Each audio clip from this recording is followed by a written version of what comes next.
My ex didn't ruin my wedding by screaming, making a scene, or begging me not to marry another man.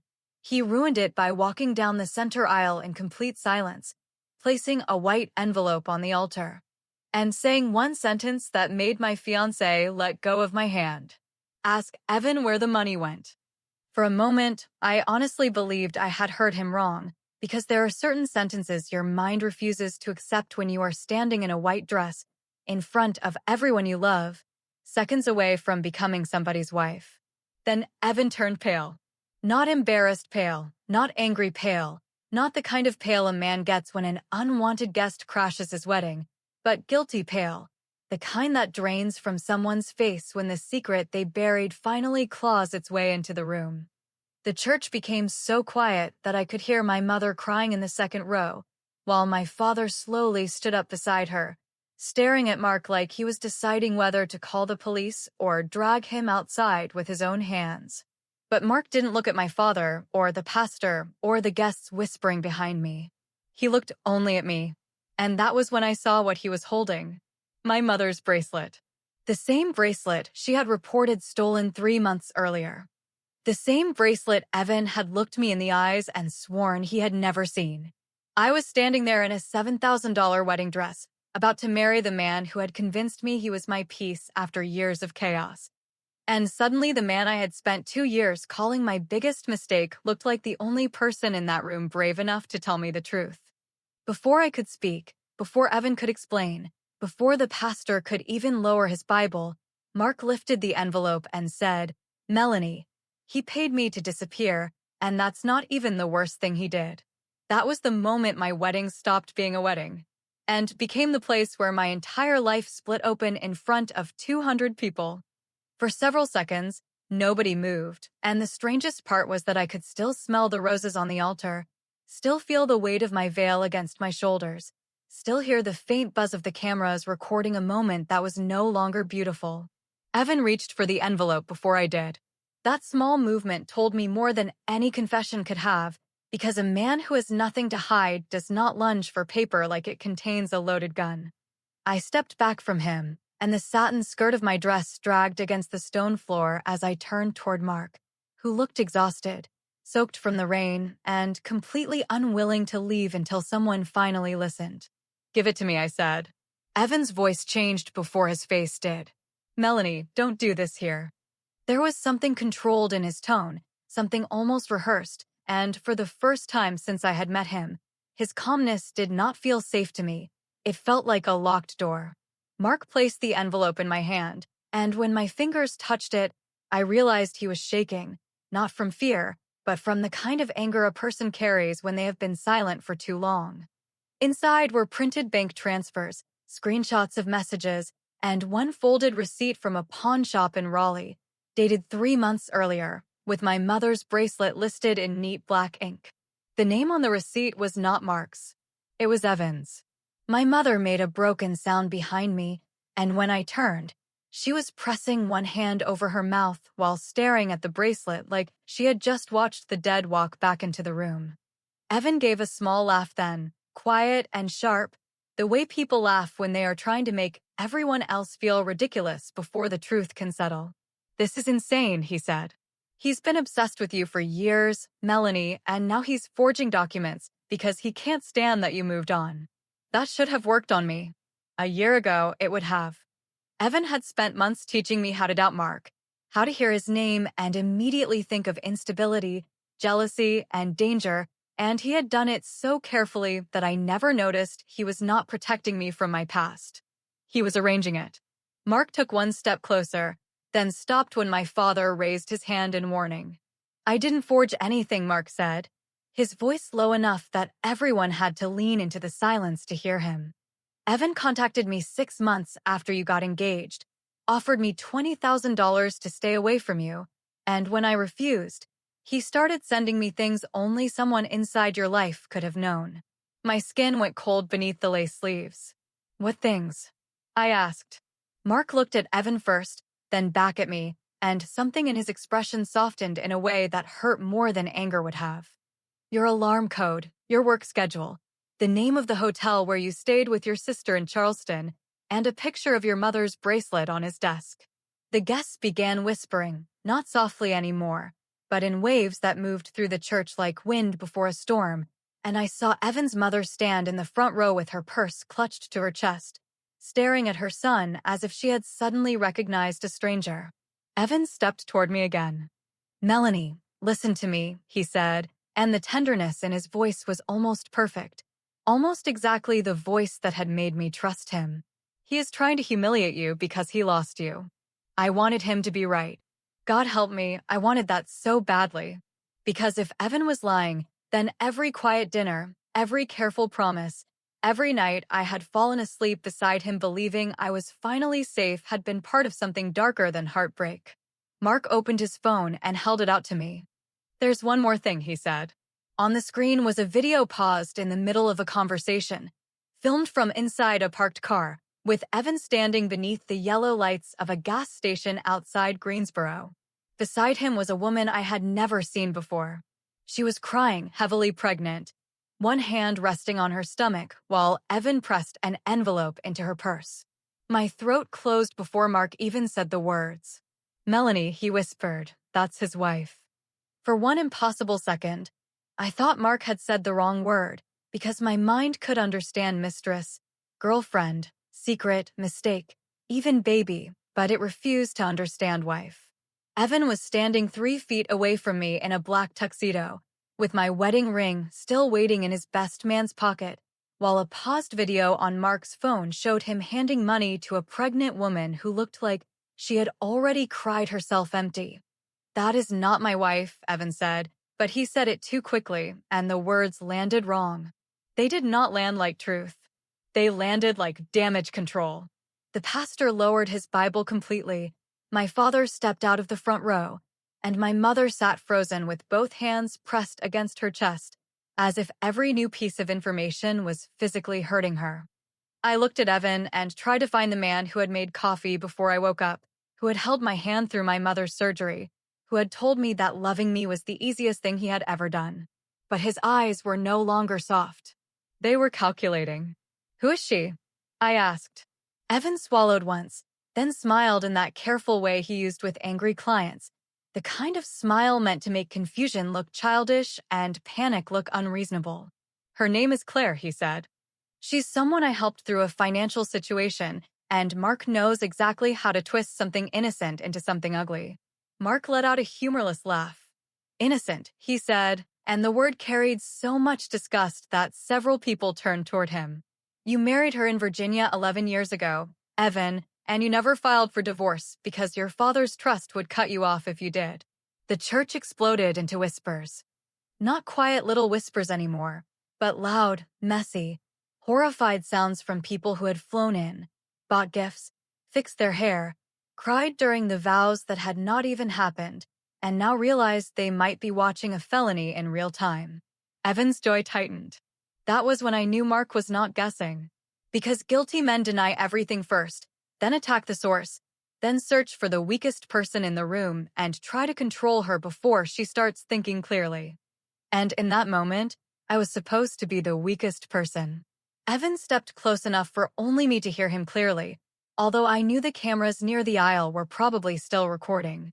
"Melanie," he said, his voice soft as velvet, "you are overwhelmed right now, and if you walk out of this ceremony because of him, you will regret it for the rest of your life." There it was. Not love. Not fear of losing me.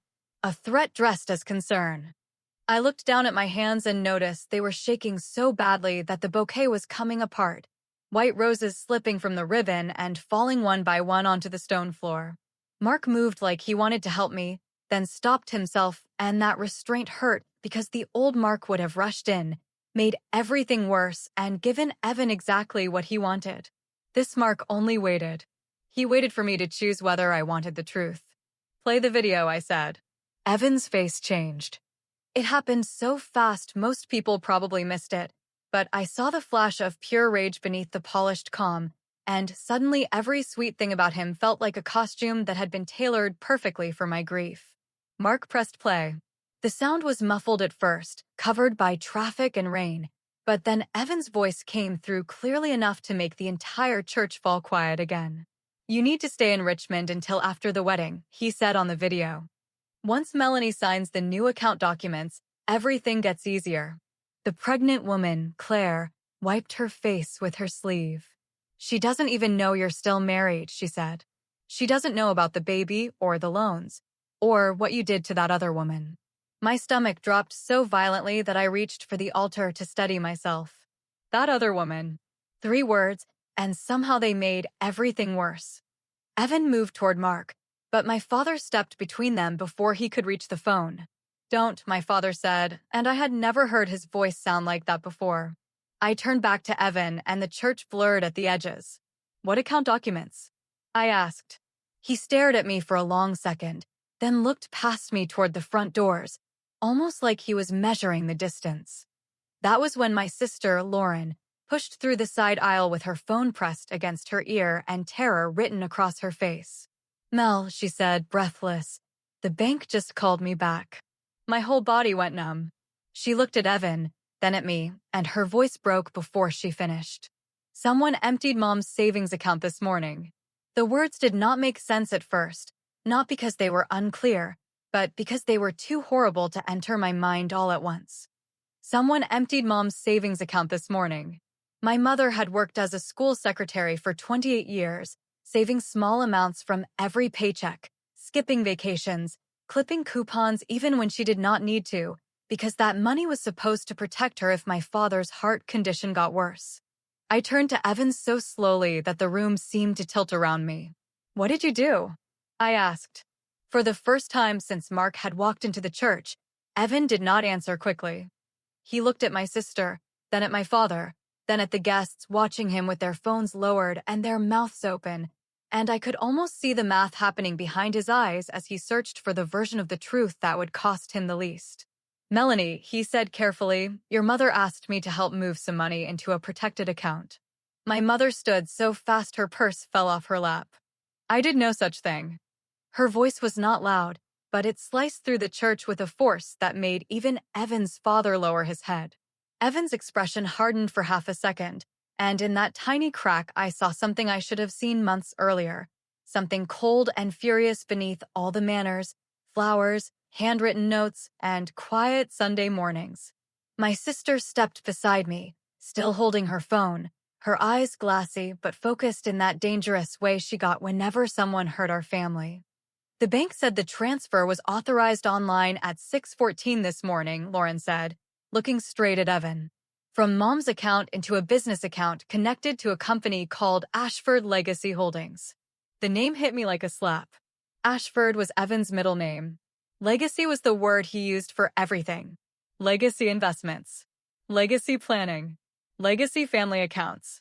Suddenly, all those polished phrases sounded less like financial wisdom and more like a trap built from expensive vocabulary.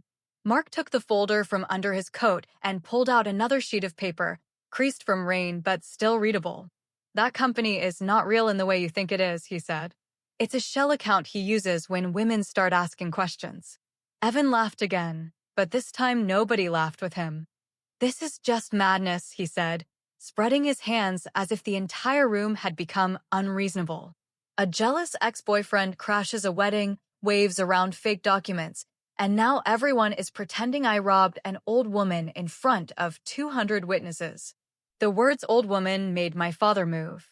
He crossed the space between them so fast that 2 groomsmen grabbed his arms before he reached Evan, and my mother started crying again, not softly now, but with the helpless, humiliated sound of someone realizing kindness had been used against her. I wanted to scream. Instead, I asked the question that had been growing inside me like poison. Was any of it real? Evan looked at me then, and for one strange second, I saw frustration in his eyes, not shame, not grief, not fear of losing me, but frustration that I was making everything more difficult than he expected. That depends on what you mean by real, he said. A sound moved through the church, half gasp, half disbelief. Mark's face darkened. My sister whispered my name. But I could not look away from Evan, because the man standing in front of me was no longer pretending to be innocent. He was only deciding how much cruelty he could afford to show. You loved being rescued, he said quietly, and somehow the quiet made it worse. After Mark, you were desperate for someone stable, someone respectable, someone your family would trust, and I gave you exactly what you wanted. My chest tightened so sharply that breathing became work. You targeted me, I said. Evan tilted his head, almost sadly. I understood you. That was when Mark stepped forward and placed the final paper on the altar. It was not a bank statement.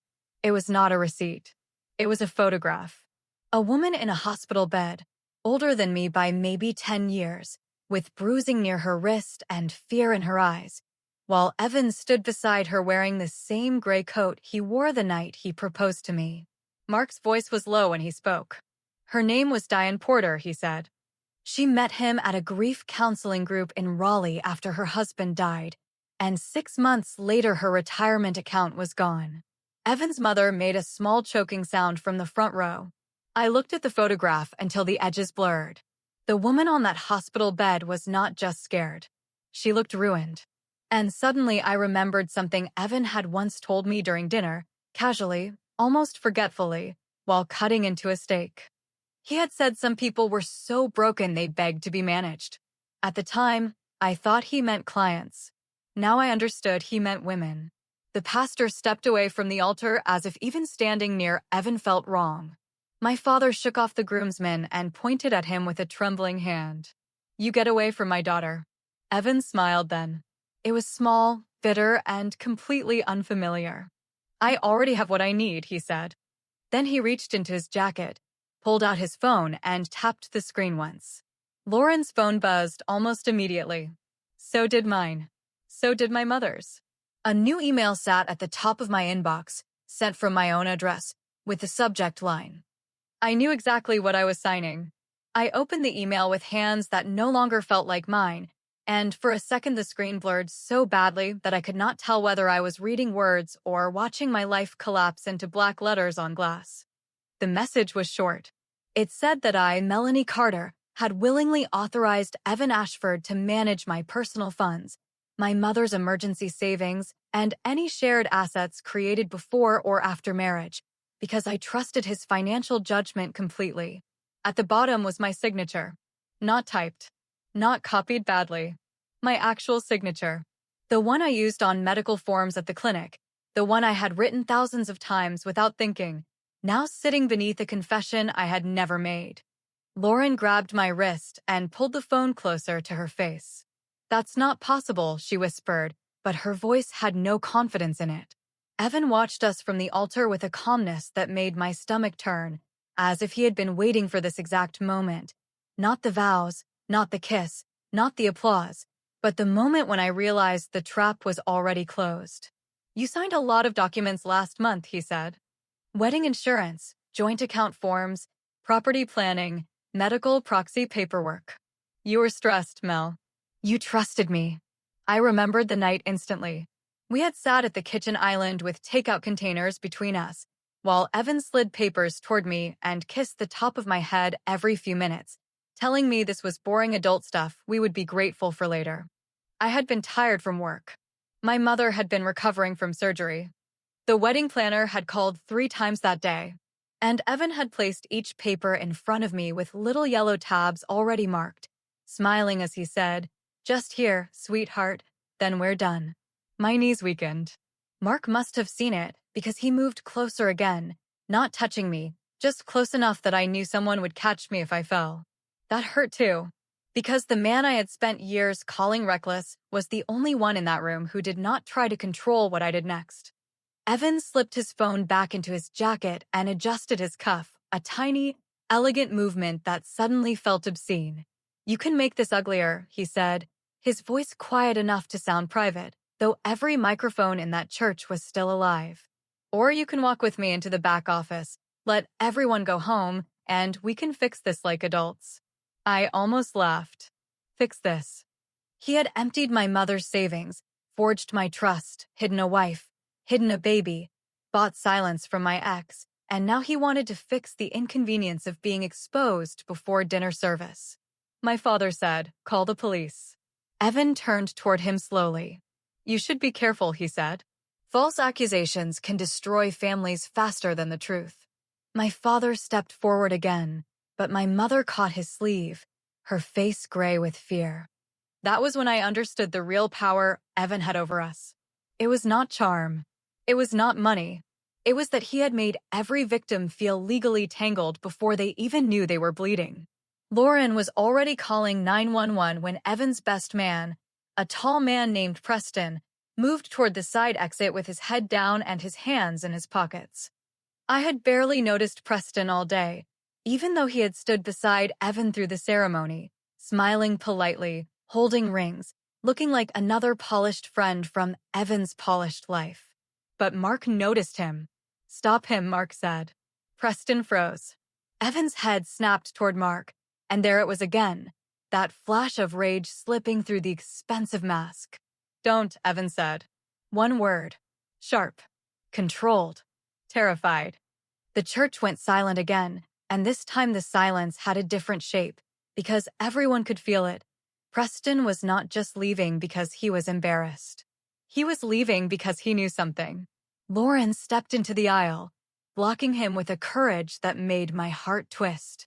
"Where are you going?" she asked. Preston looked at me, then at Evan, then at the floor. "I can't be part of this," he said. Evan laughed under his breath, but it sounded wrong now, thin and dangerous. "You already are." Preston closed his eyes. For the first time all day, someone on Evan's side looked ashamed. Then he reached into his jacket, pulled out the small velvet ring box, and opened it in front of everyone. Inside was not my wedding band. Inside was a flash drive. My breath caught so sharply it hurt. Preston held it out to me, his hand shaking. "He told me it was insurance," he said. "He said you were unstable, that you might accuse him of things after the wedding, and he needed proof to protect himself." Evan moved fast then. Too fast. He lunged toward Preston, but Mark grabbed his arm before he could reach him, and for one violent second the two men collided near the altar, knocking over a vase of white roses that shattered across the floor like bones. People screamed. My mother cried out. My father shoved between them with two groomsmen, while the pastor kept saying, "Stop, stop," in a voice nobody heard. And in the middle of it all, the flash drive fell from Preston's hand and slid across the stone floor until it stopped against the hem of my wedding dress. I picked it up. It was small, black, ordinary. The kind of thing someone could lose in a drawer. The kind of thing that could ruin a man if it held what he feared most. Evan stopped fighting the second he saw it in my hand. His face changed completely. The charm was gone. The pleading was gone. Even the anger disappeared. What remained was colder than anything I had ever seen in him. "Melanie," he said, barely moving his mouth, "you do not want to know what is on that." And for the first time that day, I believed him. I held the flash drive so tightly that the sharp plastic edge pressed into my palm, and for one strange, silent moment, I understood that fear can feel almost peaceful when your mind has no room left for another disaster. Evan looked at me the way a man looks at a locked safe when he realizes the key is in someone else's hand. "Give it to me," he said. "Not please. Not Melanie. Not sweetheart. Just an order." That was when something inside me finally went still. For 2 years, I had mistaken his control for protection, his calmness for maturity, his careful planning for love, and now, standing in front of the altar with broken roses at my feet, I saw the shape of every lie at once. "No," I said. It was a small word, but it seemed to hit him harder than anything Mark had said. Lauren moved beside me, and my father stepped in front of my mother, while the pastor quietly directed the ushers to keep people inside until the police arrived, because by then no one believed this was only a ruined wedding.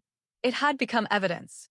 Preston wiped his mouth with the back of his hand, staring at Evan with the sickened look of someone who had finally realized loyalty can make you an accomplice.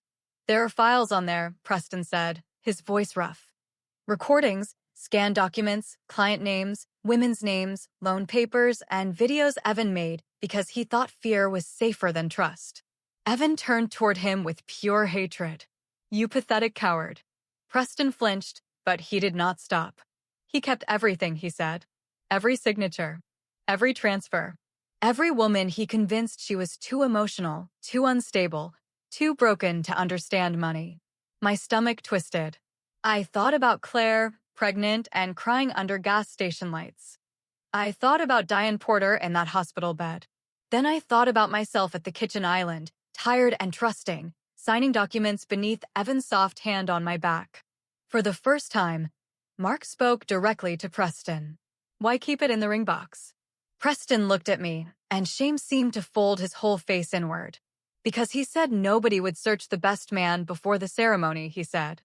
He planned to move it after the reception, once Melanie signed the marriage license and the last account transfer cleared. The words marriage license turned my blood cold. Because until that moment, some small, stupid part of me had been thinking like a heartbroken woman, not like a target, and I had not understood how much the timing mattered. Evan had not needed a wife. He needed access. He needed a signature, a public image, a family that trusted him, and one more woman legally tied to his name before everything collapsed. The sirens sounded faintly in the distance, and Evan heard them too, because his eyes flicked toward the front doors, then toward the side hallway that led to the bridal suite. Mark noticed before I did. "Don't let him leave," Mark said. Evan smiled at me then, and it was the ugliest smile I had ever seen, because it carried no panic, no regret, only a strange confidence that made me understand he still believed he could walk out clean. "You think that flash drive saves you," he said, lowering his voice until it felt like poison poured directly into my ear. "But you have no idea how many people sign things they don't remember signing." My mother made a sound behind my father. Lauren whispered, "What does that mean?" Evan did not look at her. He looked only at me. "It means your mother was not the first," he said. "And she was not the largest." The room seemed to drop beneath me. I thought of my clinic. The private files. The older patients who trusted me. The forms I handled every day without thinking. Then I remembered how often Evan had brought me lunch at work, how often he had waited in my office, how often he had smiled at elderly patients and called them charming. My heart began pounding so hard it hurt. "What did you do at my clinic?" I asked. For the first time, Evan's smile faded. That was answer enough. Mark stepped closer to me, his face pale now too, because even he had not known where this led. "Melanie," he said carefully, "what access did he have?" I could barely breathe. "He used my computer once," I whispered. "He said he needed to print something." Lauren closed her eyes. Preston cursed under his breath. And Evan, seeing the horror spread across our faces, finally stopped pretending. "You were surrounded by lonely people with money and no one checking on them," he said softly. "You called it healthcare. I called it opportunity." My mother started crying again, but this time I could not comfort her, because my body had gone numb from the thought that my kindness, my job, my trust, my entire ordinary life had been turned into a doorway for him. The police entered through the back of the church moments later, their radios crackling over the ruined silence, and Evan lifted both hands with that calm, polished expression already returning to his face. "Officers," he said, "I'm glad you're here. My fiancé is having a breakdown, and her ex-boyfriend assaulted me at our wedding." For one terrifying second, he sounded believable. Then the church doors opened again. A pregnant woman stepped inside, soaked from the rain, one hand braced against her stomach. "Claire." She looked straight at Evan and said, "Tell them what happened to the last woman who tried to leave you." Claire stood in the doorway with rain running down her face, one hand pressed beneath her stomach and the other gripping the frame, as if the only thing keeping her upright was the knowledge that silence had already cost too many women too much. Evan's expression did not break completely, but something behind his eyes shifted, and for the first time all day, I saw real fear move through him. Not fear of prison. Not fear of shame. Fear of being known. One of the officers turned toward Claire, while another stepped between Evan and the rest of us, finally sensing that the handsome man in the tuxedo was not the victim he had been pretending to be. Claire walked forward slowly, her shoes leaving dark marks on the stone floor, and every guest in that church watched her like she was carrying the missing piece of a nightmare none of us understood yet. "Her name was Rachel Bell," Claire said, looking straight at me, not Evan, as if she knew I needed the truth more than anyone else in that room. She met him after her divorce, let him manage her money, trusted him with her house sale, and when she started asking questions, he told everyone she was unstable. My throat tightened because by then the pattern was so clear it felt almost impossible that I had not seen it sooner. Broken woman. Helpful man. Missing money. Destroyed credibility. Claire stopped a few feet away from the altar, close enough for me to see how tired she looked, how young her face became beneath all that fear, and how much it must have cost her to walk into a wedding full of strangers carrying a child Evan had hidden like an inconvenience. She tried to leave him, Claire continued, her voice trembling but steady enough to cut. 3 weeks later, she drove off a bridge outside Durham, and Evan told me she had been drinking. The church seemed to inhale all at once. Evan shook his head with a practiced sadness that would have fooled me on any other day. "Claire, you need help," he said gently, and the tenderness in his voice made me sick, because I recognized it immediately. "You're scared, you're emotional, and you're turning grief into a story that makes sense to you." Claire smiled then, but there was no warmth in it. "That is exactly what you said Rachel would do." The officer beside Evan reached for his radio. Mark moved closer to me, and I felt his presence without looking at him, not as a rescue, not as an old love returning, but as proof that the truth sometimes arrives wearing the face of someone you swore you would never trust again. Claire looked at the flash drive in my hand. "He recorded her too," she said. "He recorded all of us, because he liked having proof that he could ruin people if they stepped out of line." I handed the drive to the nearest officer before Evan could speak again, and the second it left my hand, I felt both lighter and more terrified, because now the truth was no longer mine to hold quietly. It belonged to the law. It belonged to every woman he had touched. It belonged to my mother, whose savings had become one more number in his private game. Evan watched the officer seal the drive in an evidence bag, and something inside him finally cracked. "You people have no idea what you're doing," he said, his voice low, stripped of charm. "You think evidence makes you safe, but evidence has to survive lawyers, courts, reputations, and people who can afford to wait longer than you can breathe." My father took one step forward, his face red with rage, but my mother reached for him again, and this time her hand was firm. "No," she whispered. "Let them take him." That was the first brave thing she said all day. Maybe the bravest.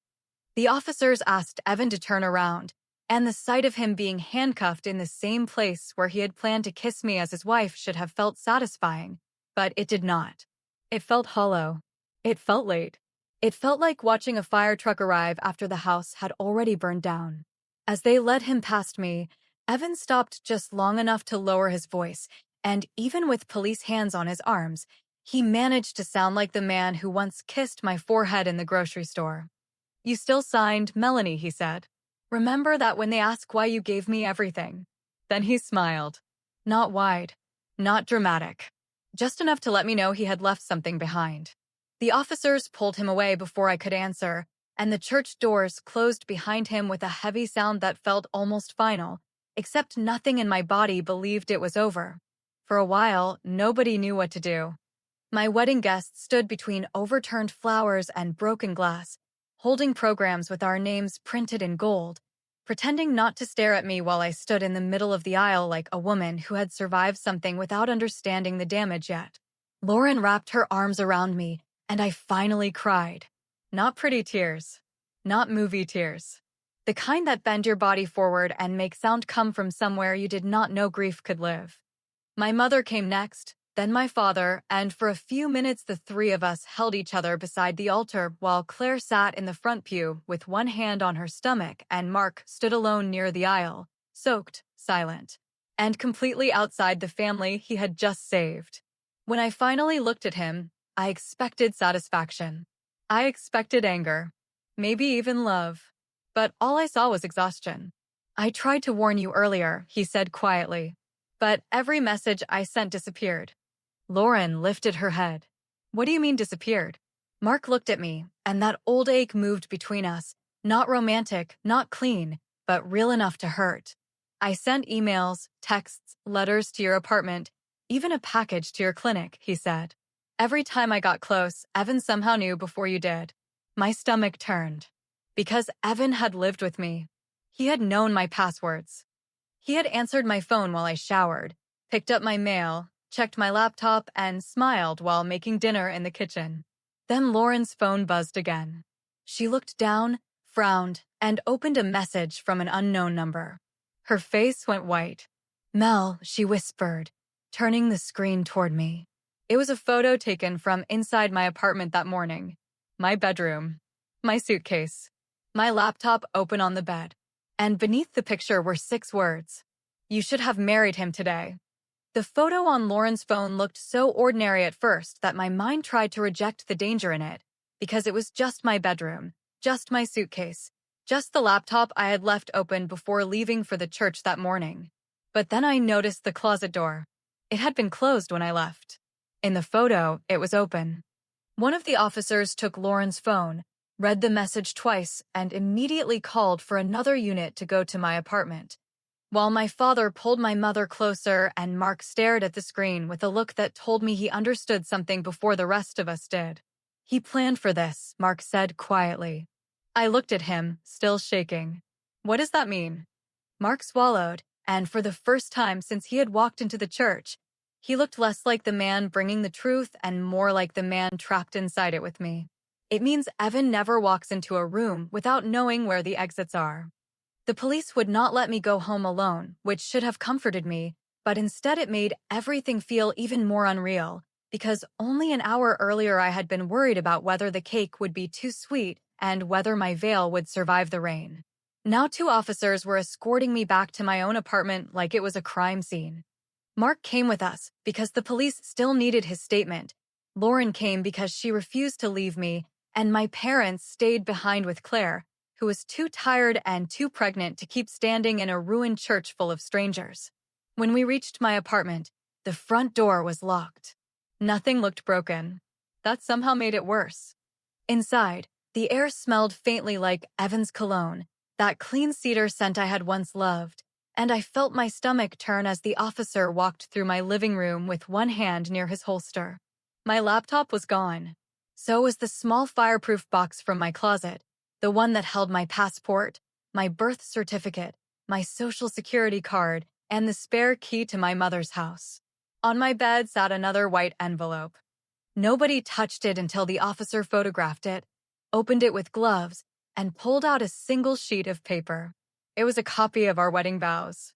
At the bottom, Evan had written one sentence in blue ink. "You confused safety with permission." I sat down on the edge of the bed because my legs simply stopped working. Lauren started crying again, but I could not cry anymore. I had passed grief and entered a colder place, the place where a woman stops asking how someone could do this and starts understanding that he did it because he believed he could. The weeks after that did not feel like healing. They felt like inventory. Police reports, bank calls, frozen accounts, interviews with financial crimes investigators, and long nights where I slept on my parents' couch because my own bedroom still felt watched.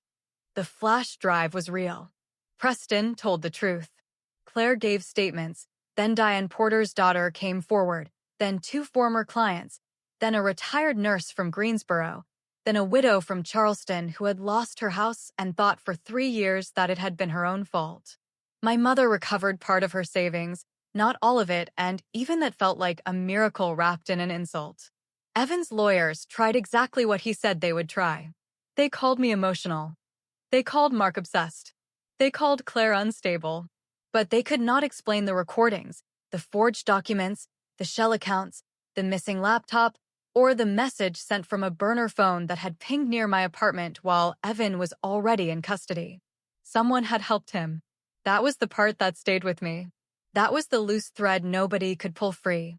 Mark and I did not fall back in love, because life is not that neat, and pain does not become romance just because the wrong man turns out to be right for one terrible day. But I did apologize to him. Not for leaving him. I still needed to leave him. I apologized for letting Evan turn every warning into proof that Mark was crazy, because sometimes manipulation does not just steal your money or your trust. It rewrites your memories until even the people trying to save you look dangerous. Mark accepted it quietly. Then he left town again. Claire had a baby girl in September, and when she sent me a picture, I stared at that tiny sleeping face for almost 10 minutes before I realized I was smiling. My wedding dress stayed in a garment bag at the back of my closet for 6 months, until one Saturday morning my mother helped me cut it apart and donate the fabric to a charity that made burial gowns for infants. It sounds tragic, maybe even strange, but it felt right. Something meant for a false beginning became comfort for someone else's ending. A year later, I was not fixed. I do not like that word anymore. Fixed makes it sound like betrayal is a broken chair or a leaking sink, when really it is a house you have to learn to live in differently. I changed my locks, changed my passwords, changed jobs, changed the way I listened when someone seemed too calm, too perfect, too eager to rescue me from my own life. And on the anniversary of the wedding that never happened, I drove alone to the vineyard where everything fell apart. The church was empty. The roses were gone. There was no music, no guests, no man waiting at the altar with a practiced smile. Just quiet. For the first time, quiet did not feel like loneliness. It felt like mine. As I was leaving, the wedding coordinator came running after me with a small package that had been delivered that morning, with no return address and my maiden name written across the front. Inside was my wedding ring, the one Evan never got to put on my finger. Beneath it was a note in handwriting I did not recognize. He wasn't the only one watching. I stood in the parking lot for a long time, holding that note while the sun dropped behind the vines, and I wish I could tell you I felt brave, or free, or completely safe. But the truth is simpler than that. I got in my car. I locked the doors. And for the first time in my life, I trusted the fear enough to listen.